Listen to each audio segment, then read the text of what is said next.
This is the old Bell on Fleet Street. Many people will recognise this pub, and I've no doubt that many of you will have drank in it.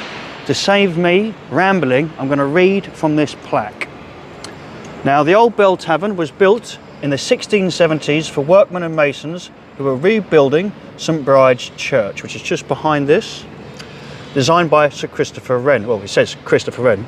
Christopher Wren rebuilt a lot of London after the Great Fire of 1666. After the Great Fire of London in 1666. It has been a licensed tavern for more than 300 years and has a long association with Fleet Street printers. Now, we've just had to restart because as we were filming, a black cabbie decided to shout Arsenal at Chelsea Dan. Thought he was funny. He had a smile on his face, so all in good jest. Anyway, I was mentioning that this site, this pub, was heavily associated with the printing operators, journalists basically, and so on, because Fleet Street is where they all began. Now, the main reason we're out the front, because the back is actually more charming, is because I wanted to point out this beautiful stained glass and the way that the glass seems to almost come all the way down to the floor with lovely little features like this, which to some of us really indicate English, British pub culture and visuals, you know, absolutely beautiful, as well as tiles like this, which I'm going to talk about in just a moment when we go around the back. And it's these little details that make it a cut above, that make it far superior to modern bars, and when you walk into places that they're just trying to please people that are looking for a new optic, something new, whereas I think that new things don't carry the same sort of class and brilliance as something as this frontage does. Even the way that this is curved, it's beautiful, and from the inside it's also particularly stunning.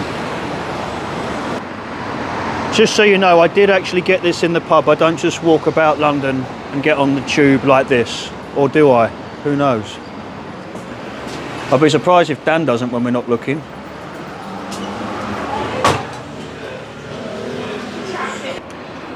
So now we're in St Bride's Avenue, which for me is my favourite part of this public house. You won't win any prizes for guessing why. Now, before we mention the tiling and the back of this pub, I want you to come towards me, because remember, this pub was supposed to be serving the men working for Christopher Wren whilst they were rebuilding St Bride's. So come here for me, please, cameraman. Just stand here for me.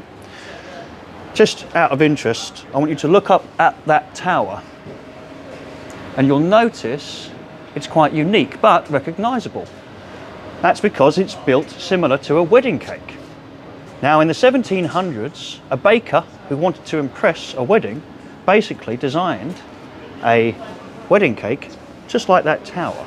And ever since, it took off. So whether you're in America or you are in England, you have that tower to thank for your wedding cake design. Anyway, that's not why we're here, but I think it is fascinating, and a lot of people pass it without knowing that. Now, this pub. Now, first of all, I want to mention the traditional tiles. Now, tiles like this mainly would have come out of Jackfield Tile Company in Telford in Ironbridge, where the crux of the Industrial Revolution started.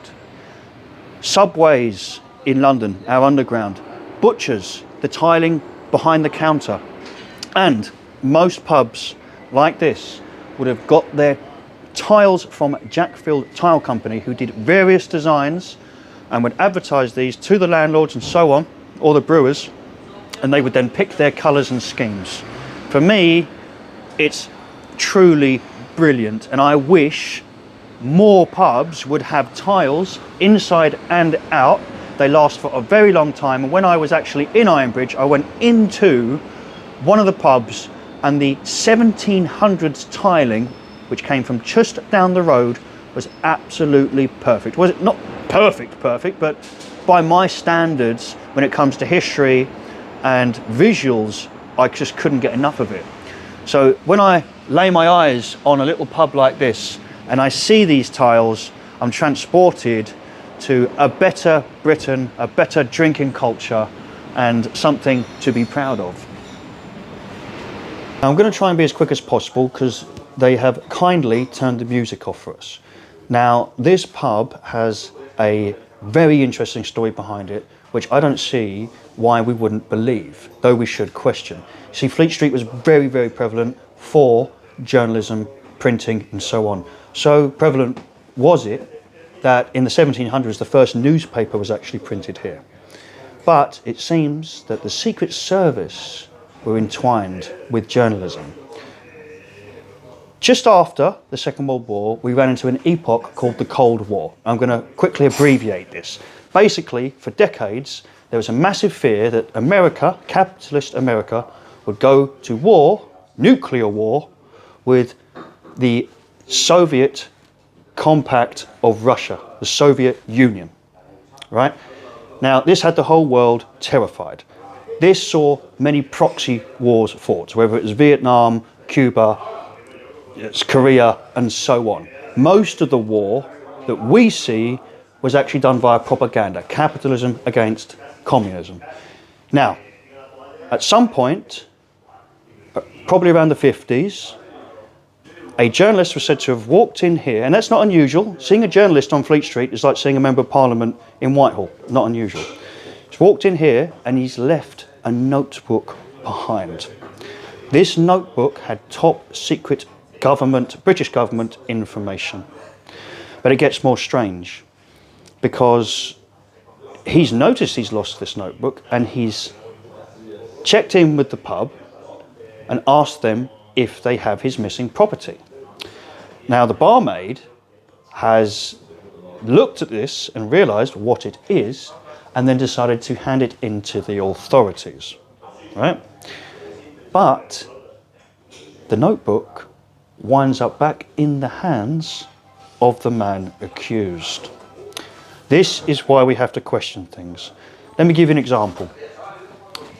If the civil service wanted to destroy a minister or a member of parliament, they would have a leak. They would allow a leak, a piece of information to reach the press, and the press will put that out so that they can then defeat their political enemy without having to do anything too strenuous. For me, when bits of information are left laying about, I don't know if that's deliberate or not, because if you was opposing the Soviet Union, you would want them to think that all of these intrinsic dangerous plans were going on. So for all we know, this was a clever scheme because we know that the journalists nearby would all hear about this. If there were any spies, it's getting straight back to Russia. And therefore the information could have been to intimidate Soviet Russia, be the information true or not, because the actual information didn't come out for another 20 odd years.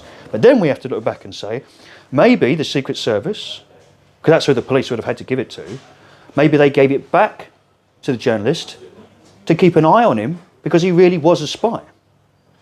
But either way, how can we really know? There's people that will say this is what happened, it's black and white, A to Z.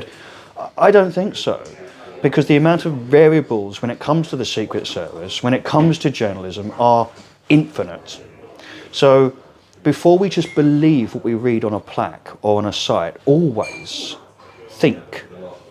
If we're talking about subjects that are clandestine, sneaky, that play a vital part in national security, don't believe what you read on the tin. But other than that, I will say, this pub, absolutely beautiful, and it's decked out with antiques. It's decked out with lovely little features. Even when you're walking up the stairs, I love how wonky it is. I always point out that I love pissed buildings, can't get enough of them. So I won't ramble about the historic aspect because I could do it all day. But what I will say is, big shout out to the old bell. The frontage, the back, absolutely love it. I love the interior. So thank goodness that we actually have a few pubs like this left. And it does actually go without enough custom on Saturdays and so on, because it's sort of in the middle of nowhere on a Saturday for where most people find themselves. So if you can venture out and give the old bell a visit, I'm sure they'd appreciate it. Anyway, think for yourself. We'll see you soon. Take care.